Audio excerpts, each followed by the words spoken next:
Hello, everybody. This is Victoria, and welcome. We're doing the book club today. If you are on the stream, can you just let me know in the chat that you can hear me and everything's good? I'm going to take this off, and we are going to be talking about Greek Religion by Walter Burkert. We're doing chapter 2. No, we're not doing chapter 2. We're doing chapter... No, yeah, we're doing chapter 2, section 4. So Ritual Sanctuary, section 4, Purification. Now, we do have... we're going through section 4.1, 4.2, 4.3, and 4.4. We've got a few people here in the stream, and we do actually have our own notes that we're going to be taking that's not on stream. But if you join the Discord server, you'll be able to get access with them if you want to try to catch up with us. We're not actually that far in, so you're welcome to join, and thank you, everyone. Okay, let me say hi to everybody. Hi, guys. I just did all the announcements and stuff on stream. Oops, let me go back to where I was starting at here. And so just my PDF of the book is being shown. The Discord's not being shown. So, I can turn the audio on, and if you guys want, you guys can introduce yourselves.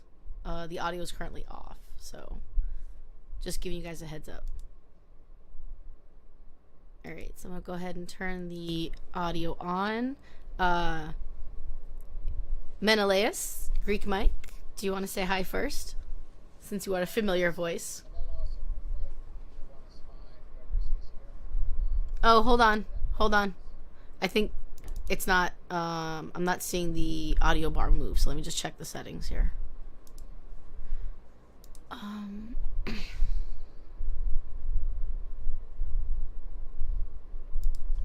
There we go.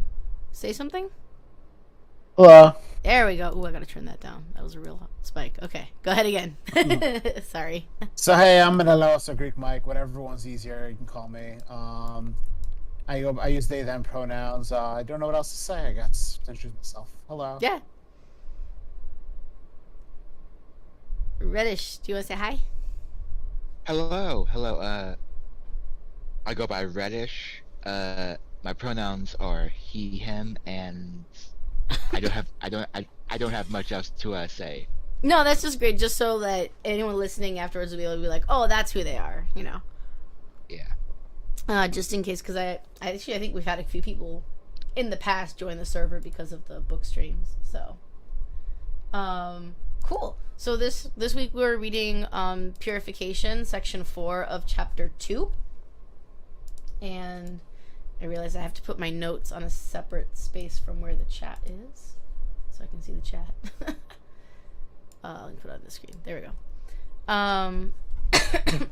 So I started to put some of my notes in the Google Doc for us, but I didn't put all of them because I hate it. Like, I don't want to make us have to go through my thought process alone. So feel free to add notes into the Google Doc, or be like, Victoria, shut up for like a second. I have something to say. But yeah, so it was pages 111 through 123. And do you guys have the document up, the actual book, or do you need help finding it? I have it. Cool. I have the book in front of me. Yes. Awesome. Are you using the PDF, Reddish? No, I'm using a physical copy. Oh, okay. So you're kind of in the same boat that Menelaus is. You have your own copy, don't you, Menelaus? I have a PDF copy, but yeah, it's a separate. I think it's a different one because it's got like 4. I'm on like 64. Oh, okay. Of like 100 or something. You know what? Yours probably doesn't have all that forward that was in the book, in the PDF copy that I have. There was a lot of forward. But yeah, we're on chapter 2 then, section 4, Purification. Oh, this was so much fun. And also that this week's Chilling Hellenists was about Hagnia, was like super appropriate. But let me see here. Yeah, I literally thought that when I opened up the book again before book club. I was like, oh hey, that was just your other stream. Yeah, that was like really well timed. But yeah, so I immediately, like the third sentence on 4.1 function and methods, cleanliness sets limits. I was like, oh my god, my life is all about setting boundaries and stuff right now. This is exactly. And I just put that in the notes because I was like, this is, I don't know, just that sentence was very powerful to me. And then I like copied a bunch of stuff in the notes, so. I like how there's a kind of a duality to cleanliness where like one part of it is like the logical, like you need to be clean to fit in and be a person. But then the other part of it's like the esoteric, like cleanliness means that you're rid of all filth, both physically, mentally, and spiritually. Yeah, I agree. Yeah, I love that you said to be a person, because whenever I'm like not feeling good or whatever, I will say this sometimes when I'm like, oh, I haven't put on my makeup and my face on yet. I don't say, oh, let me go put my face on. I was like, hold on, let me go become a human. Like, that's literally what I say. And so I love that you put it that way, to be human, because I feel like cleaning and that maintenance is, you know, part of making ourselves feel, not just being human, but like feeling ourselves beyond that stuff. Like, we're getting rid of the stuff that's not belonging to us, kind of. Does that make sense? Like, which actually we talk about miasma later on in the chapter, but and I also love that it was saying that purification is a social process, because I never thought of it that way.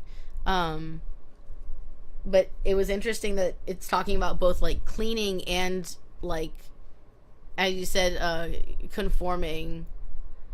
How did you say it, Menelaus? Say it again. Like conforming to like societal norms. Exactly, conforming to which is what they say. It's just to conform to a standard of purity, which I never thought of that. That it more than just cleaning, basically. I'd never thought of it more than just cleaning, like getting rid of dirt and stuff like that. Actively, I should say. I never thought about it actively like that. But it's also really interesting like that, because that made me, with, like you said, conforming to societal norms and stuff. We do have within even the Hellenic Herald server, like, recently actually we just banned somebody, which is, I think, like the second or third ban, like, actively for violating rules. That wasn't like a raid that we've done, and like we don't ban people a lot, and so we're keeping our community clean by making sure outsiders with like negative intent don't become part of the group. Server. Yeah, exactly. And I thought that was really interesting because it actually mentioned the outsider and the rebel are unclean, although I think myself as a rebel, so. Yeah. This is my inner monologue on that one.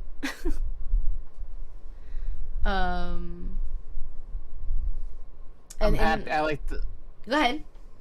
I like the last line of the paragraph. Insofar as in this case the ritual is placed in the service of a clearly identifiable end, it assumes a magical character. Because like one of my favorite like, spells to do is literally like in the shower to like just visualize myself cleaning off like negativity. It's like one of the most simple like banishing and cleansing spells you can possibly do is just literally yourself in the shower. Oh, that's interesting. So I think it's like the ritual of it, you can make it into a very magical act and like really feels like you're doing something with intention. I muted myself on the stream, guys. I'm gonna die. I may have smoked a little bit. Okay. I don't know if that went through on... Actually, I realized there's a second mic. Oh my gosh. Not that I still don't have my throat being sore. I did really like that sentence too. I just didn't... It really stood out to me because the notion that it assumes a magical character, and I was like, I didn't get how it went in with it, but I like that. That's a really good tie, Menelaus, because of course we do have magic within Hellenic practice, or people who practice magic who are also Hellenic polytheists. I'm going to die. Before that, I copied that like a big chunk of that paragraph. By it's not just that we're okay, hold on. Do I need a second? I think I do. My voice just, my throat. Like, I'll go into these coughing fits. Like, they'll just get irritated. And I have to, like, calm my nervous system down for, like, a second. I like that it was saying not just about cleaning, but it's that we're celebrating the elimination of, you know, irritating matter and dirt and all that stuff. And it's like we do celebrate it because it's an active thing and in our rituals. And I view a lot of our rituals as celebrations, though personally I think we need more party cannons in our rituals. That was a joke, I'm sorry. It was a bad joke. But I really like that it's talking about it like as a part of like the esoteric circle within society, and they mediate access to this realm, again, like how we keep, you know, people who are, and even in our lives, like toxic people, when we cut them off and stuff, we're like, no, you don't get access to this because you're bringing in all this negative shit with you. And it says, and so to a higher status. So it's almost like by making ourselves clean, we are elevating ourselves to be our pure self, not having this uncomfortable, I'm trying to like use words from the text, this uncomfortable and disruptive stuff, right? But to be our pure state, our pure selves, our authentic selves, if you will. And so when I purify before ritual, I'll say I purify and cleanse this space in the name and to speak with honor and the glory of the gods, and I purify and cleanse myself so that I may be free of all but my own body, mind, and soul. And that's the verbiage that I use for my practice. And so when I read this, I was like, oh, you know, connection I didn't intend to make, but I did, you know.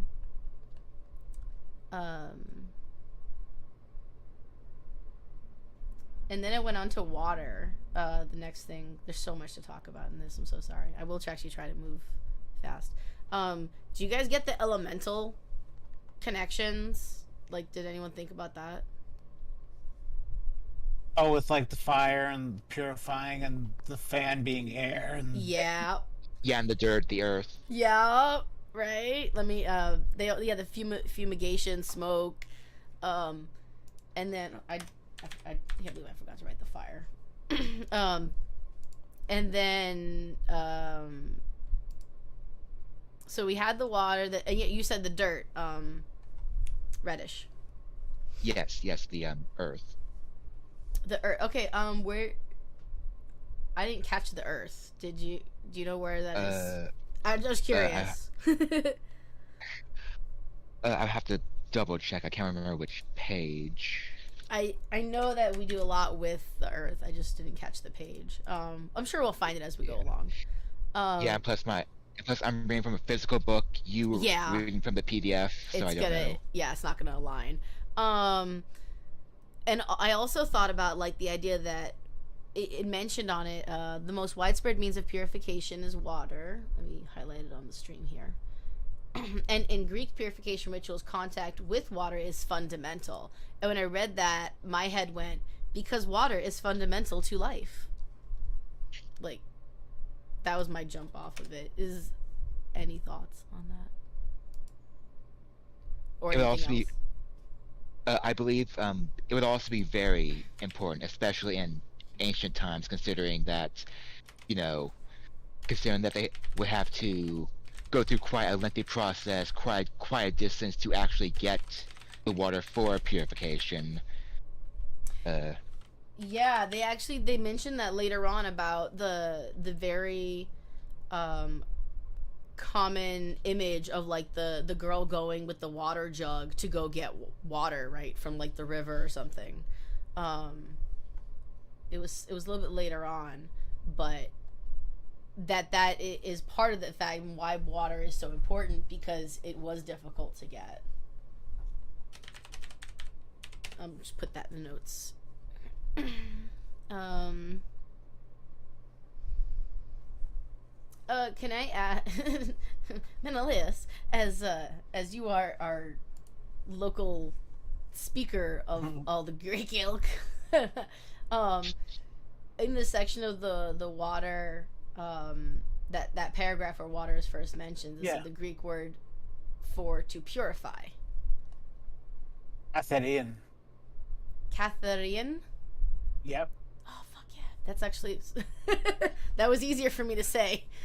That's very Armenian-ish sounding. And then the winnowing fan and the sea onions, which I totally want to touch on, the sea onions. The lignon and skila. Merci. What'd you guys think about the onions? I like it's this is gonna sound funny, but it reminded me of Shrek because it's like onions have layers, and that's they peel away the layers. Yes, me too. I immediately thought of Shrek. I'm like, oh, we're onions. And then that one also referenced the Hittite ritual, which is exactly when I thought about Shrek, because it's like the onion is peeled skin by skin until nothing remains, and I was like, yeah, we're. And then it was peeling away, you know, and we have layers. And then they said, in this way, the disturbing matter is eliminated very elegantly. And I had never thought of peeling onions as elegant. Like, I don't know, it was just a really interesting perspective on that. But are Armenian, so we love onions. So,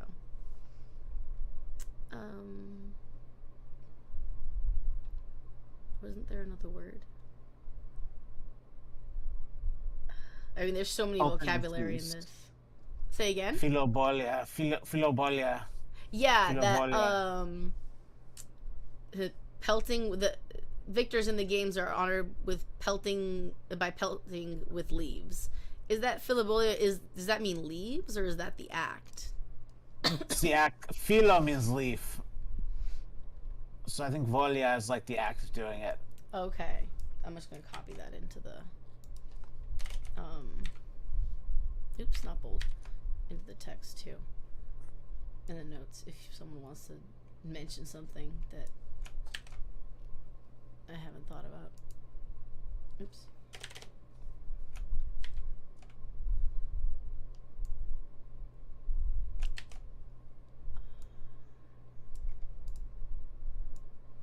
Sorry, my hands are being jerks today, guys. Anything else from that page before I start quoting Plato? Go for it.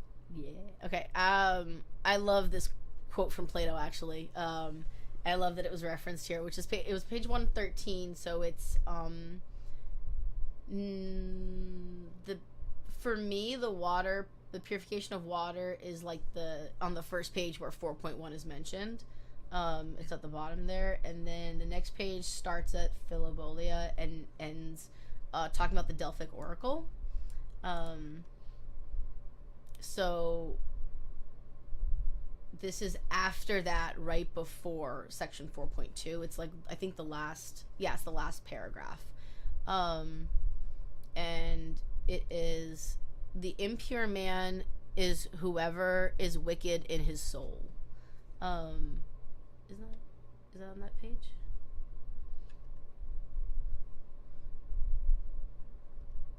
Yeah, I think that lines up. Yeah.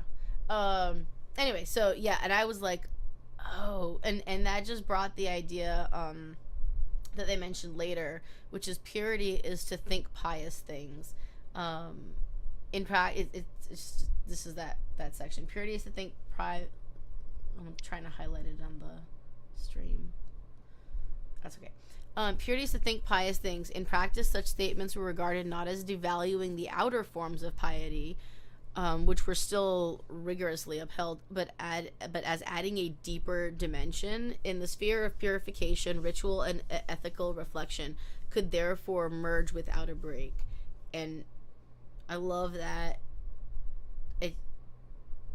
I just love that. I think that adds like a whole different level to thinking about, because everyone like dresses up for church, like a lot of people do, regardless of religion. And I think just making that so much more, that it's not just about making sure you're inside but you're outside, that you're outside but also your inside is clear. And that kind of ties into later on talking about miasma as well, and kind of maybe go back to onions.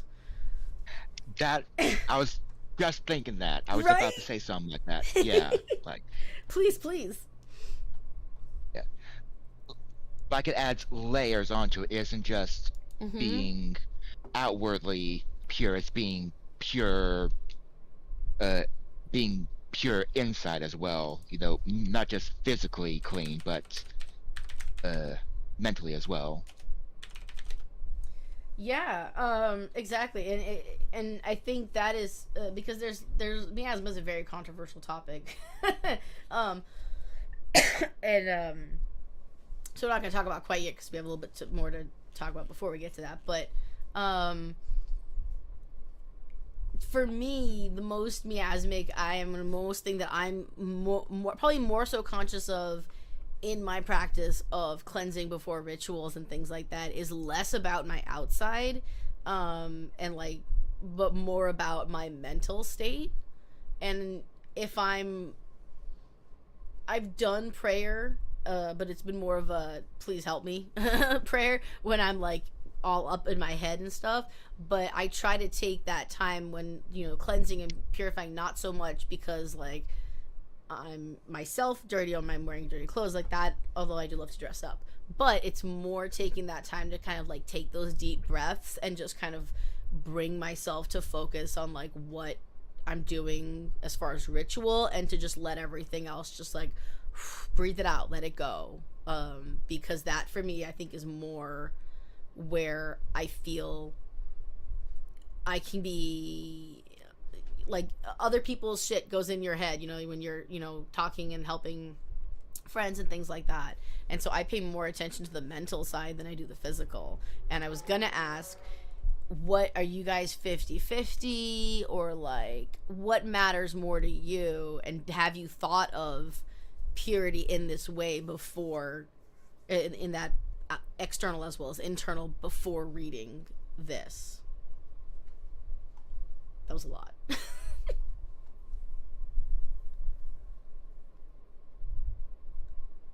Ooh. Guys? Yeah, I'm thinking. Oh, okay. It got really quiet. Like, there were no, like, external sounds. If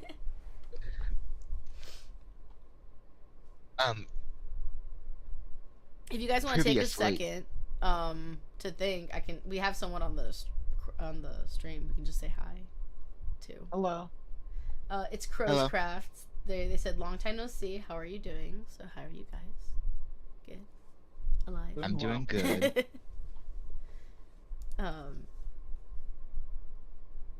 Yeah, take a second to digest that. That was a lot.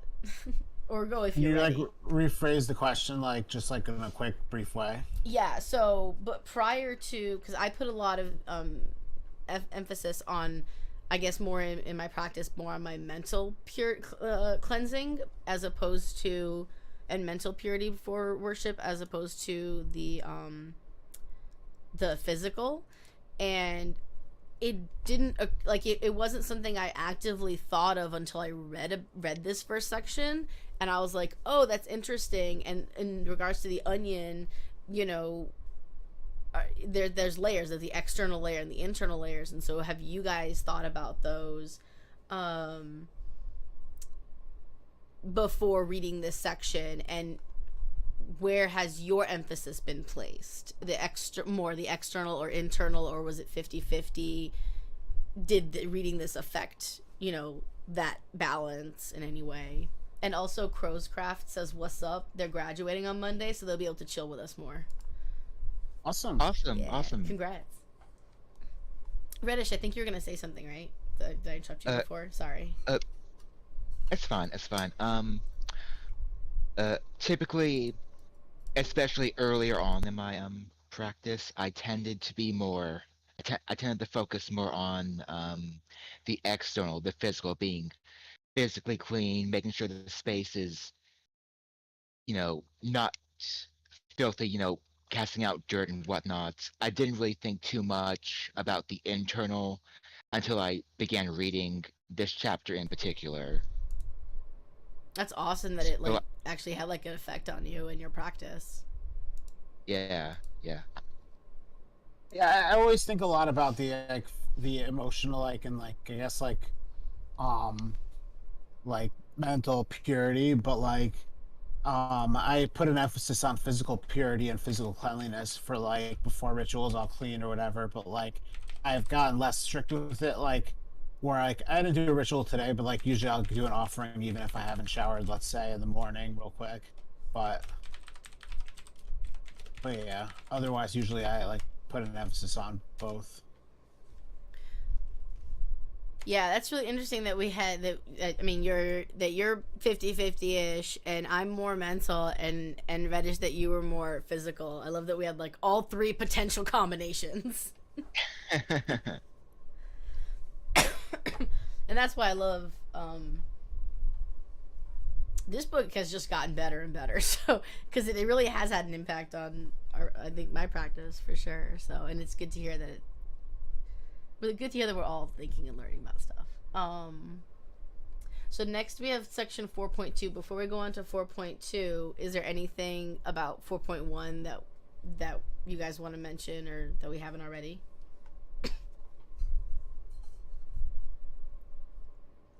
No, I think we're more or less ready to go on. Sounds awesome. I was gonna say sounds like no.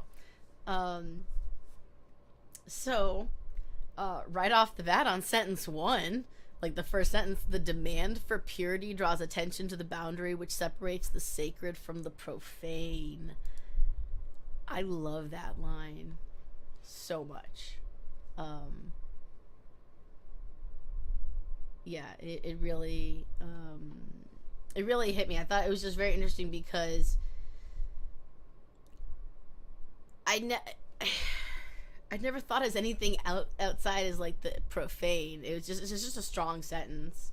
But I love that it really led into something that we've talked about a lot before, which wasn't mentioned in 4.1, despite it having to be related to water, but turnips. Which, like, Yeah, you mentioned, Menelaus, you talked about I was waiting for this one. Yeah, because I was waiting for this one because there's something that I started doing in my practice, especially when I first started. I feel like every Hellenist 101 thing, that's one of the first things they tell you is here's how you make hernos before every time you pray. And so I got really into every single day I would make a new fresh batch of hernips every single day, and then after a little while I kind of got less intense with it because I was gonna say I admire you every day. I did that for a month and then I it's a lot. did it, and now I do it only when I'm doing rituals and yeah, it's a lot. I mean, it is. And a lot of times really too, is. I really think about it, and it's if you shower, they didn't have showers back then, so if you shower or you wash your hands, I think you're doing a good job with your cleanliness. Yeah. I think so too. I actually have kernips that are my informal kernips, that they're in a spray bottle, and that's my it's like a old perfume spray bottle. And so I'll be spray on my hands and over myself before I'll just go into my office or for less casual daily use. That I'm just I just can't make it every day. Even a month. Good on you, bro. Yeah. I do something very similar with a spray bottle. I use it to purify and clean the room before I do ritual and all that. It's just so convenient. Yes, it really is. But earlier on, I tried making kernips every time before I did it, and that it got tiring very quickly. So now I just make a big batch at the beginning of every week. Instead, it's a lot easier that way instead of doing it every time. That's a great idea. I would like to do it weekly. I usually do it more monthly or as needed. And you just inspired me, actually, because I do meal prepping on Sundays, and then after that it's like I can work on Hellenic Herald or meditate, or it's my religious day. Everyone else does it, so I was like, oh, it's a good time, no one will bother me. But I just like, I could just totally just implement that weekly on those days, and thank you for that. It never occurred. I don't know why it didn't, but it didn't. You're welcome. You're welcome. Yeah. Any other thoughts on Kernips? Okay, awesome. I lost my mark. Sorry, because I went into copy vocabulary. Okay. Yeah. So the next one was that the water carrying maiden we mentioned earlier is Hydra. Menelaus. Which one? Oh, Hydrophoros or Hydrophoros. Awesome. Hydrophoros. Is the H not pronounced? I feel like I asked you this question before.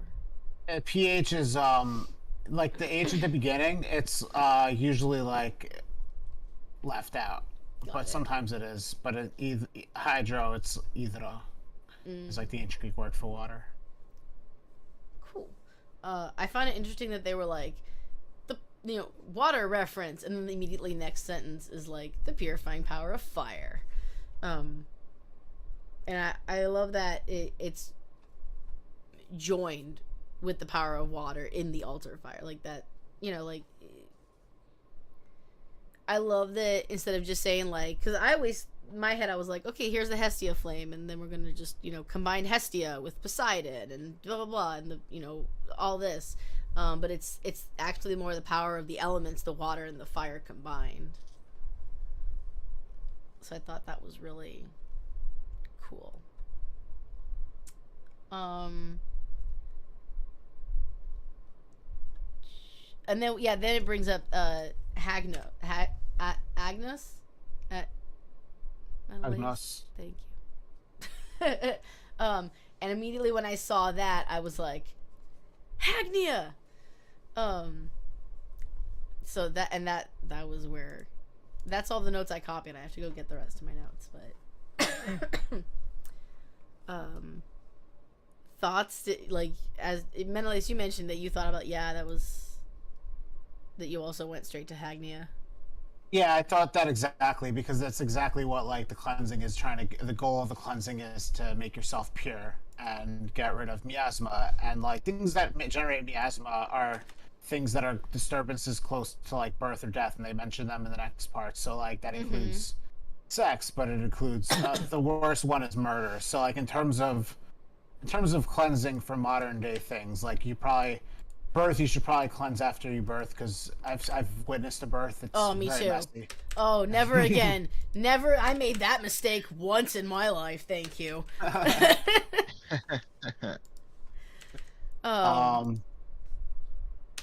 Continue. Sorry.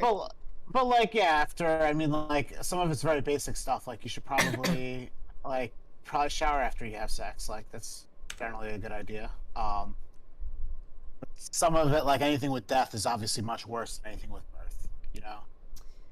So like murder is the worst thing. You need to really cleanse yourself if you killed someone. Let's say, hopefully, no one listening has ever done that, but.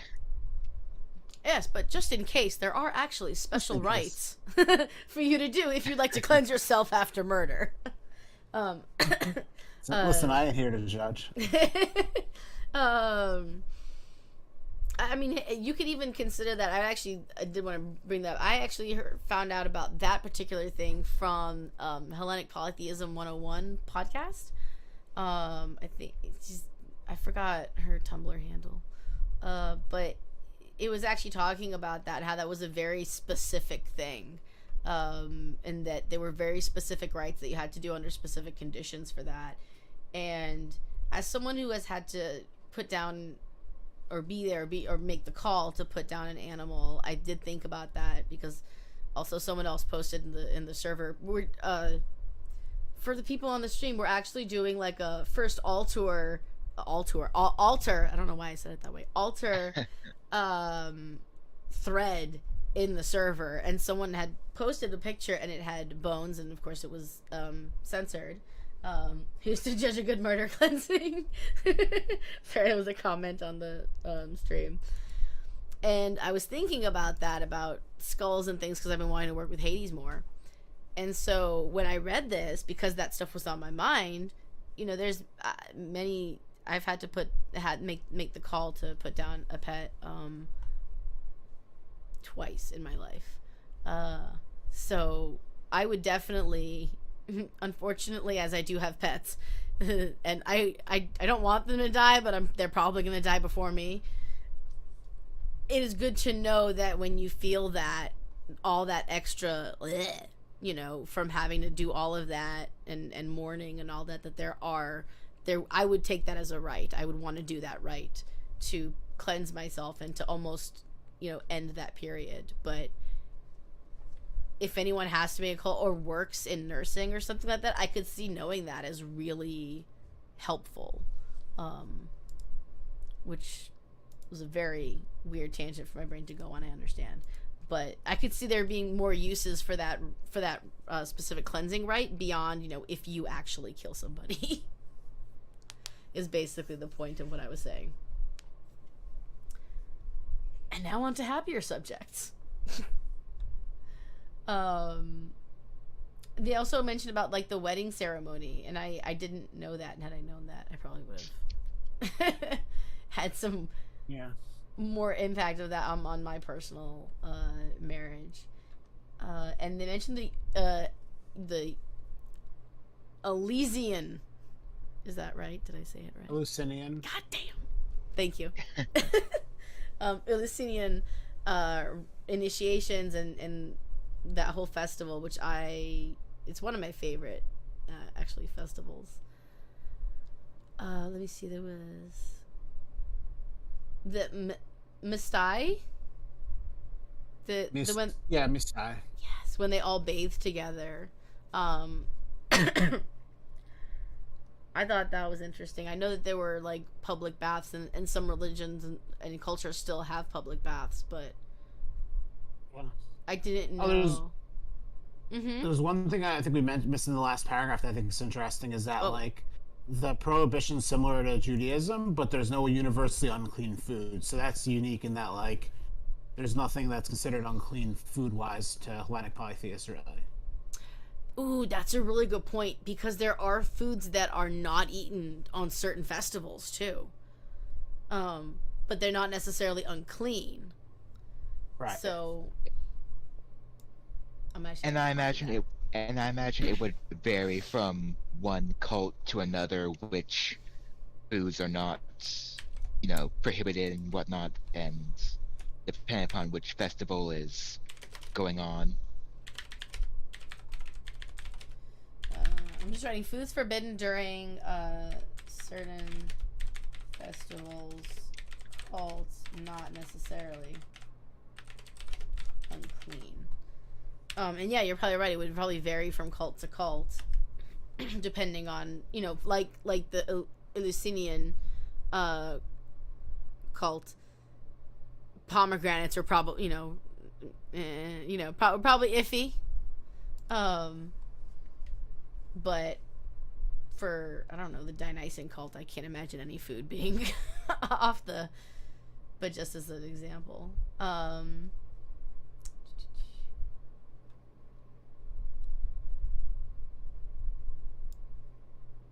they brought, I just had a small note on the purification of Heracles or Hercules. Kind of circling back to that purification with fire.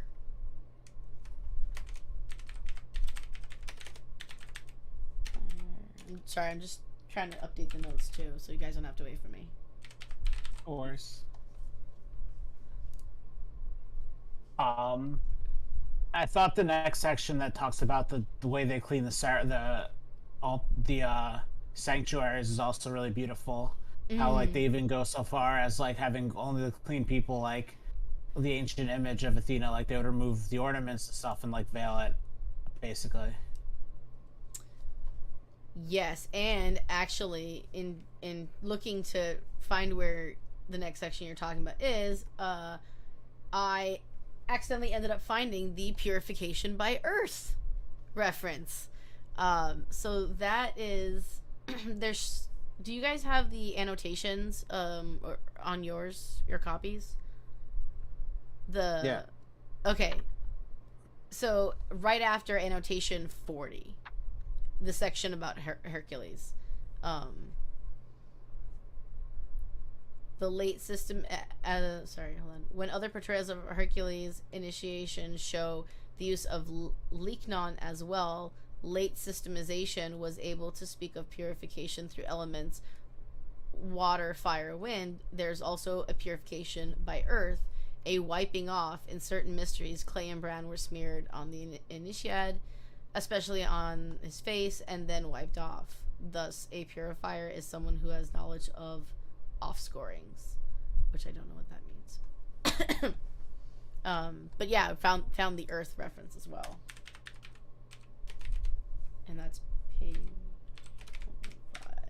There we go. And I actually had seen the Purification by Earth before. I've seen it in like movies and stuff. And then actually, Menelaus, you have access to your. Can you write your what you were saying about the purification of the temples as well? Thank you.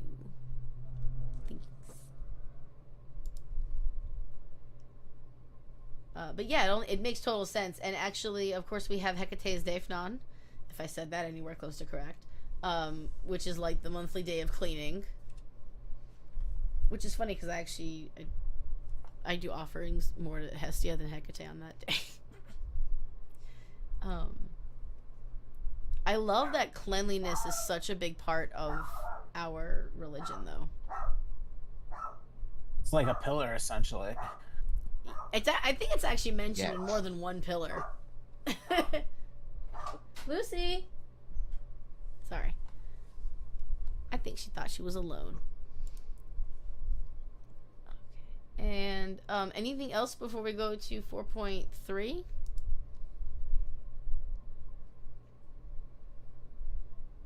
Awesome. For me, I don't know what's up with me with first paragraphs and picking like one thing that like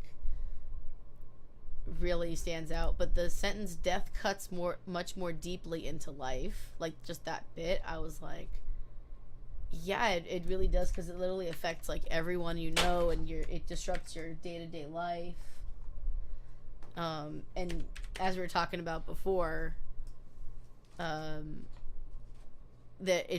it's very much more, death is much more miasmic than it seems anything else, really.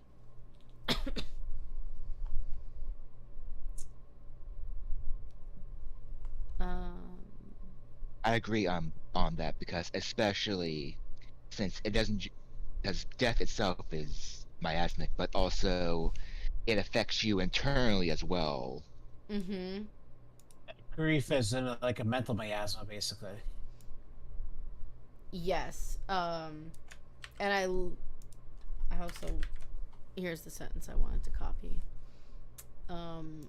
I love that they actually talk about how they actively reflect that in their outward appearance, that they're showing how upset and how much it's affected them mentally by like wearing dirty clothes and like not bathing and rubbing earth and ashes onto themselves, which I actually think is really cool, because so many times like we get kind of dressed up to go to like a wake or a funeral or something, and it can feel very contradictory to how we feel on the inside, right?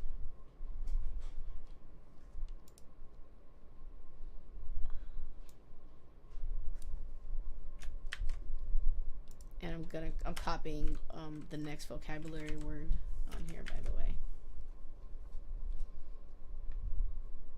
Madness there. Yes. So this is not the number that you may. I love that they had a law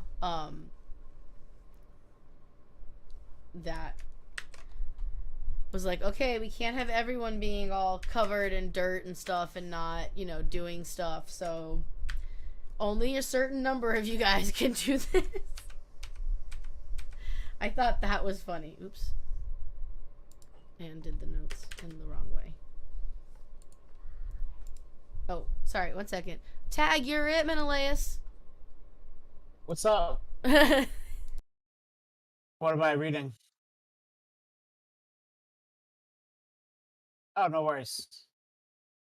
Did you do so? Which one? Where were we on the pre?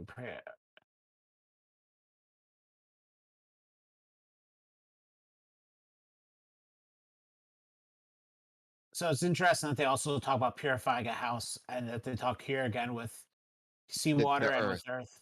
Yep. Yeah. I'm gonna put that in the notes.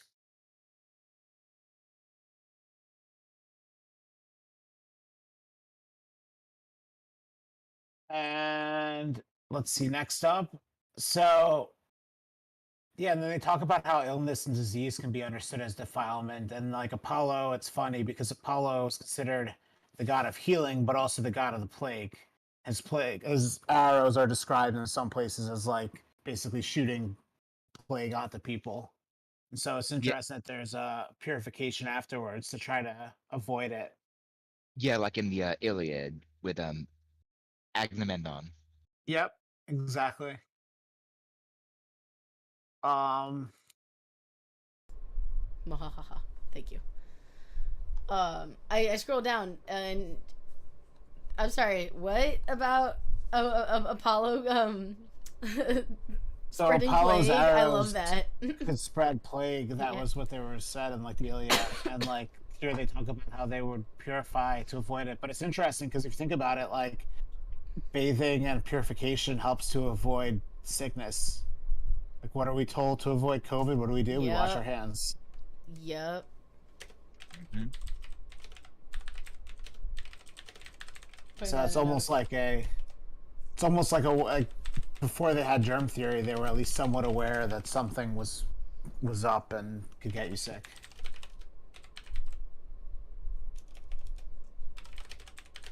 Yeah, it's really interesting because, like, I knew, like, the Greeks were responsible for, you know, a lot of our government systems and, like, water. Oh, there's also comments on the stream from our friend Krauscrafts. I'll read them in a second. They're responsible for, like, aquifers and things like that, and our, what do you call them? Our freaking water systems, whatever they're called. But as I've learned more and more through the years, through my like Hellenic polytheism and Hellenic practice, the more I find out that there's things like that you're like, oh shit, they were up on stuff before it was even like there was a reason that we knew the reason for it, you know? Exactly. They were smart. Crosscraft says, I wear bright colors to funerals because then people know I'm upset. I have a dark aesthetic, so yellow means grief. Aw, that's really sweet. And also turning it on its head like that. And then, who needs plague rats when you have Apollo aqueduct? Thank you. That's awesome. Let's see. I think right after that there's about special preserve of purifying priests. The special preserve of purifying priests, I don't understand the sentence, is mental illness madness, which is regarded unquestionably as sent by a god. I feel like the sentence was like confusing to me, and I wanted to see if you guys, how you guys interpreted it, because I feel like what it means is not how I read it. Does that make sense? Yeah. Because I thought, is it saying that there's a special way to purify priests of mental illness, or I don't. I think it's saying that like that there were special purifying priests who worked with mental illness madness. Oh, I That's see. how Like, I read it. oh, so like that's their specialty. Yeah, they like rid madness, which is basically just mental illness. So therapists. Yeah, they basically act as spiritual therapists, I guess. Yeah. That's interesting. Yeah, I'm glad I asked. That's not how I read it. Okay.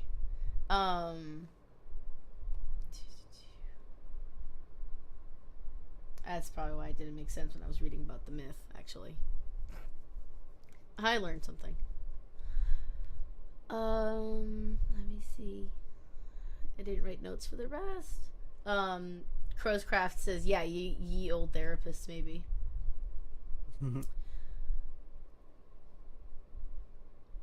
So I didn't know what Corbantic Madness is. The Corbantic is like a group of people, I think, in Asia Minor. They followed that's what I read. Cybele, who was It's the Great Mother. I'm pretty sure was Cybele, who was like Rhea. Cybele or Semele? Cybele. Cybele. Okay. Is that us? Is that ours? Or is that a different religion? I don't.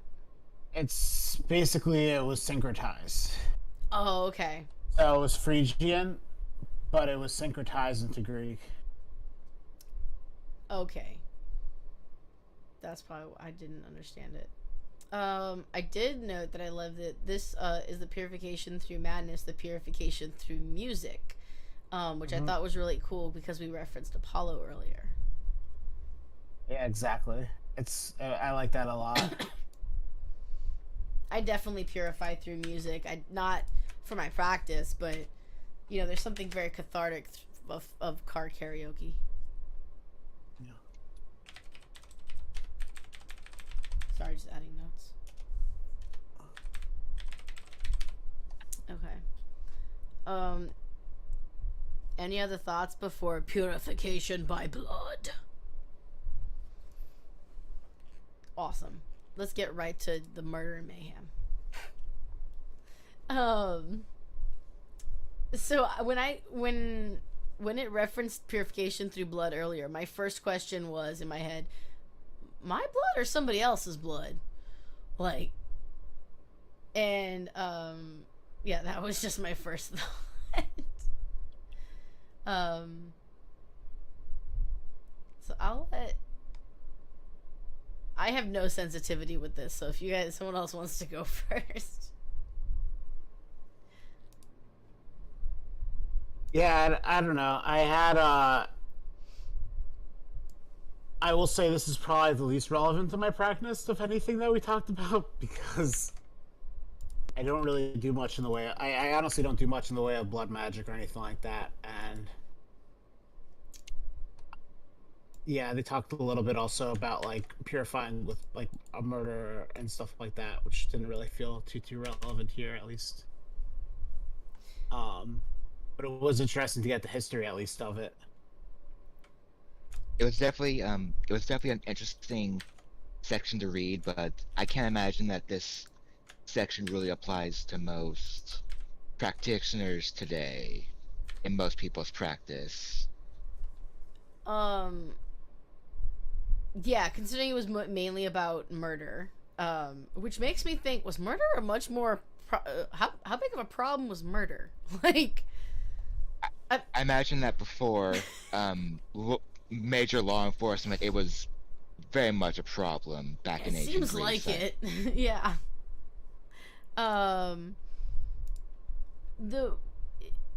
When I was thinking about purification by blood, although it does, like I said, it talks a lot about murder, one of the things that came to me, and it is not part of my practice, but I have heard of, I'm very like, ew, people are gross. So, and I'm also ew, like bodies are gross.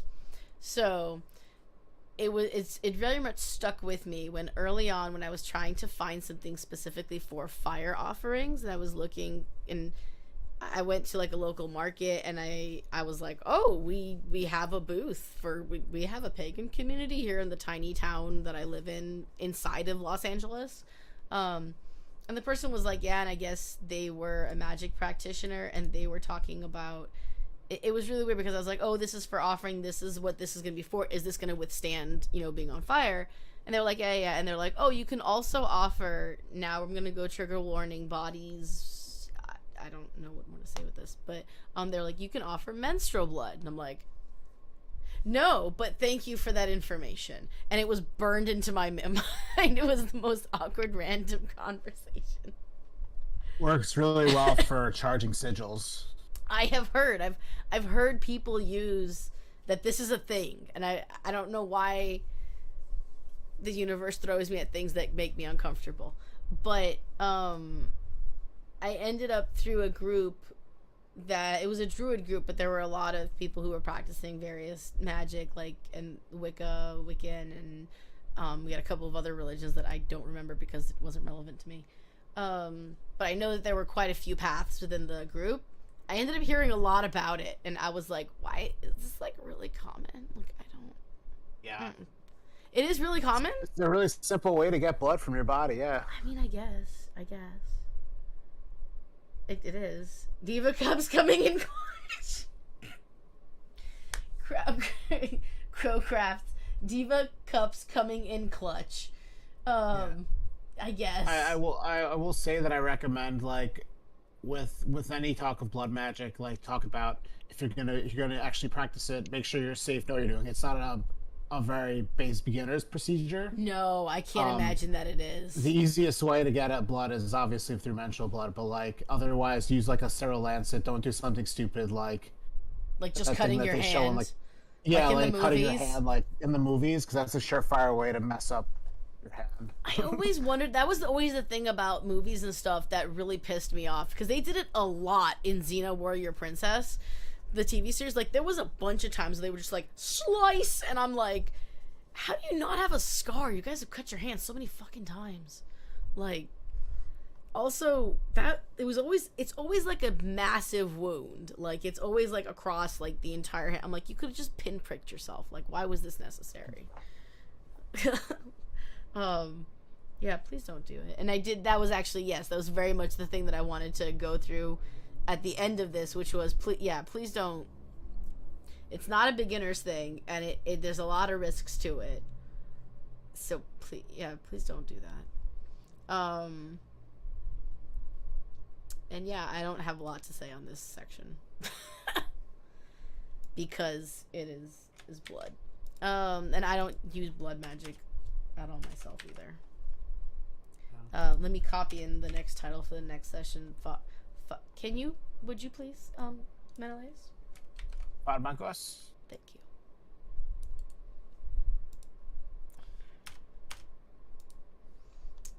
And let me see here. Sorry, I'm going to copy in the vocabulary word if you guys want to start on that. Yeah, I wasn't really sure, honestly, how the word pharmakos is used, because it's sometimes used to mention just, like, witchcraft in general, honestly, in ancient Greek. And specifically, like, the creation of poisons and stuff. So I assume that's not what they were necessarily talking about. But they were talking about maybe expelling, like, people that were responsible for that.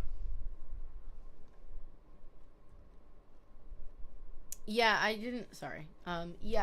I didn't see this as very applicable. It seemed to reference where was it about, like, there's basically like there's a couple of festivals that do this where you basically make someone the scapegoat. Yeah. Oh, here it is right here, the Thargelia. Didn't that just happen? Yeah. It happened somewhat recently. What's interesting is that, so they mentioned a Byzantine witness that claims that the man was then burnt and his ashes spewed, but they said that it's long been disputed because the witness might have been a Christian who was trying to basically spread lies about like the other religion. Oh, yeah. I see that though, where he is believed to have long been whether he is to be was believed has long been disputed. Yeah, I see where you're at. Yeah, it wasn't. It was harder for me to make connections with this one, especially as part of my. It's not really part of my practice, but more of my personal thing is to like. You are responsible for your own destiny and stop, like for me to take action for my own life. So I really wasn't able to really get a lot of connections, or nothing really popped in my head too much with this one, except for the fact that we have festivals specifically that do this. But we did have another quite a vocabulary words, blah, like this one, the off scorings, per prisma. I don't know how to say that. Oh, where do you see that? The off scorings. It's the let me see. The second paragraph, I think. Yeah, it's actually right before the second paragraph. Yeah. So Perry's. Peripsema. Perisema? Is that how you said it? Mm-hmm. Okay. Yep. And I'm just gonna note in here, Tharkia, I guess that's. I mean, I guess it's kind of like renewing the community in that way. Right. And I don't know, interestingly, like how we could really implement that into our current practices, especially as we're all in different places. For example, like with our local community, we could. Although it did say that it's not active killing. It's just the idea for some of the rituals. But I don't know how it could be implemented. And do you guys think that this is something that can be implemented in modern day Hellenic polytheism? I would not think so. I don't think we'd want to do scapegoating ritual or anything like that. If a community did try to come together and do something like this, it would probably need to be reworked quite a bit, because the way how it's described in the text is pretty problematic. I would personally say. I agree, and I think I can't, unless there was some, like, the only thing I could think about this was that if there's like some big scandal or something. Like I'm really sorry. I have to drop real quick. My daughter is screaming, and I don't know why. Oh no! Yeah, go, dude. I'll be right back. Yeah, take care of that. Yeah, unless there was some sort of like scandal where like, okay, we're all gonna like move on now, or something like that.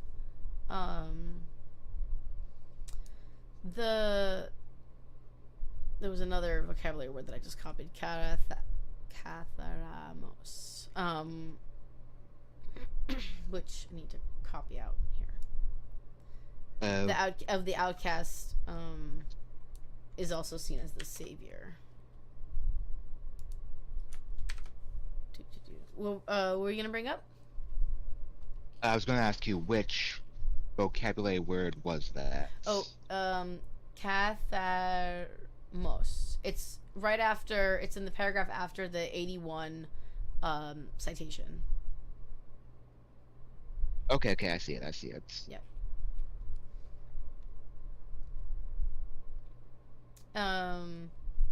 Yeah, it says that a king, and it gives the example of King Theos of Lemnos is cast out to sea in a chest at the revolt of the women, the great Catharmos.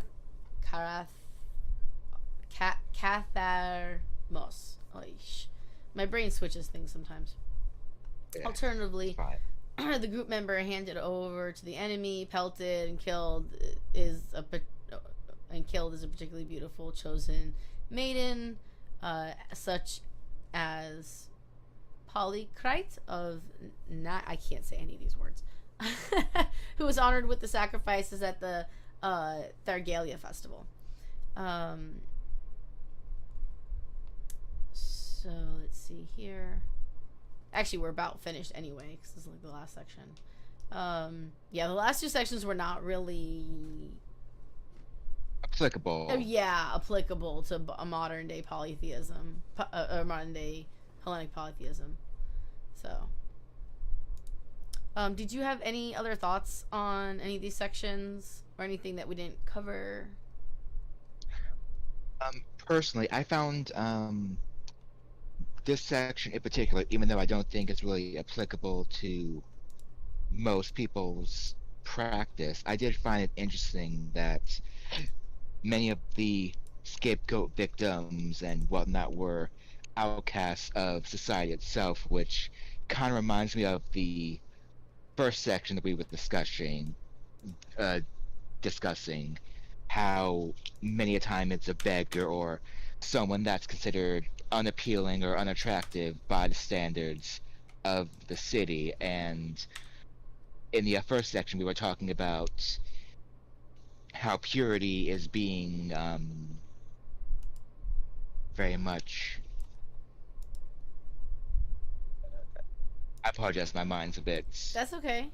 No, like it's more than just the physical. Even though like they're saying it's more than just the physical, it's the mental stuff too. But like that they're also picking someone who's like considered physically like ugly. Is that kind of where you're? Kinda like that. Let me turn back to the first No worries. section. Trying to get our notes to show up.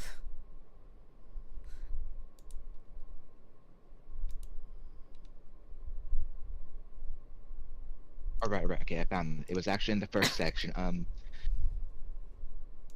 The first section talks about how ready others are to banish a dirty person along with his dirt, and how by following certain procedures, an acceptable status may be regained. I found this very interesting because very much, obviously in 4.5, it talks about how it talks about how Apollo in Oops. no oh no Apollonos during a plague pointed to an old beggar and said, "Oh, this was a plague demon." So, in casting them out, despite that's what I was trying to get at. I'm trying to find the section with Apollo. Is it what section is it? 4 point what? It's 4.5. It should be in the middle. It's the third. Oh, I found him. Apollonios. Yes. Pointed to a beggar. In spite of his pleas for mercy, was stoned until a great cairn towered over his corpse. Cairn? I don't know. So making him the scapegoat for the community. Yeah.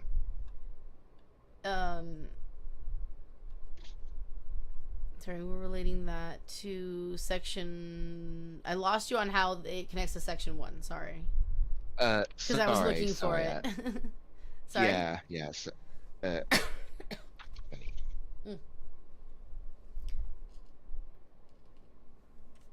It does talk about. We're talking about the uncleanliness, or.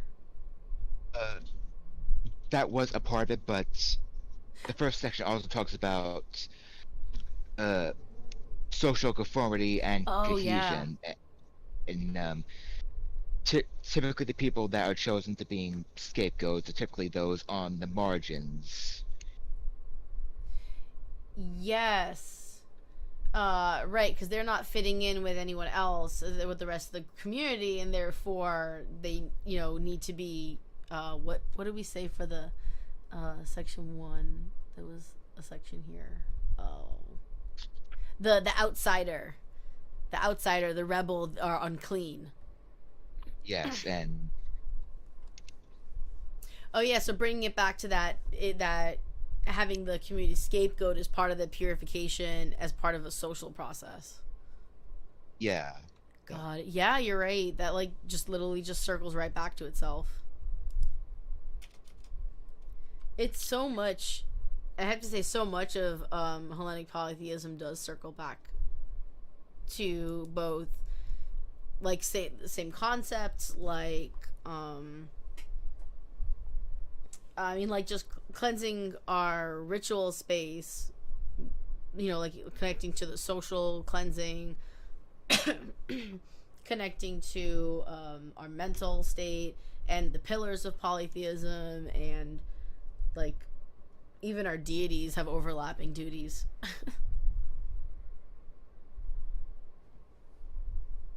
I love it. It's like a continuity. Yeah, I was thinking that. Yeah. At least we're consistent.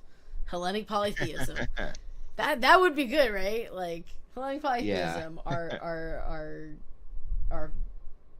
everything is consistent. Yeah, that's a really good point, and I love how that circles back. Let me just, I'm gonna type that in here.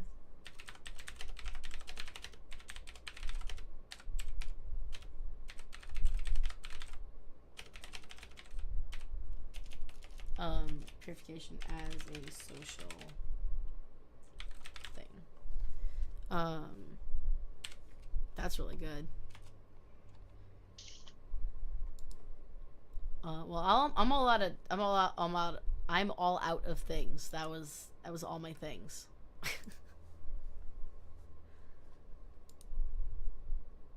Yeah, and in this section in particular, it isn't. Although it was an interesting section, there isn't much to really discuss unless we want to wait for Menelaus to come back and we can talk about vocab. No, because we're going on an hour and a half, so Yeah. So that was great. Well, thanks for joining. Let me see here before we go, so I can actually do it while we're over here. Next is we have section 5, the sanctuary, and that goes from page 123 to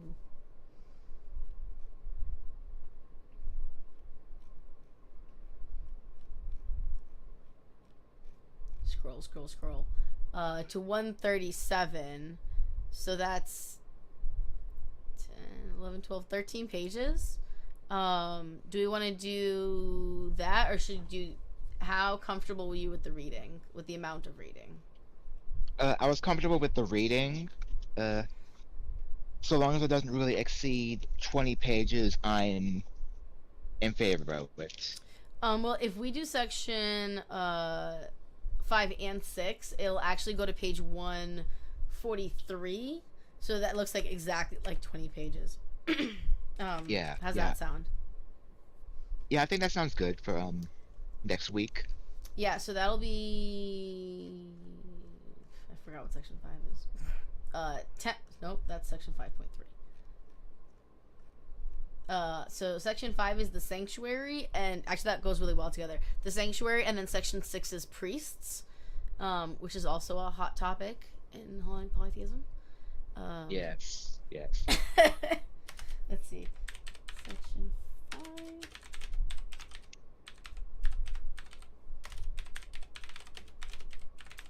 But they go together really well. Great. So we'll just set those up for the next time. Page.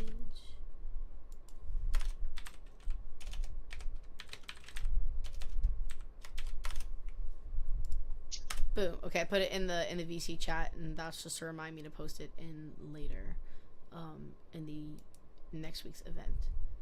So cool. Well, thank you. I'm gonna end the stream now. So if you want to say bye, bye. Bye.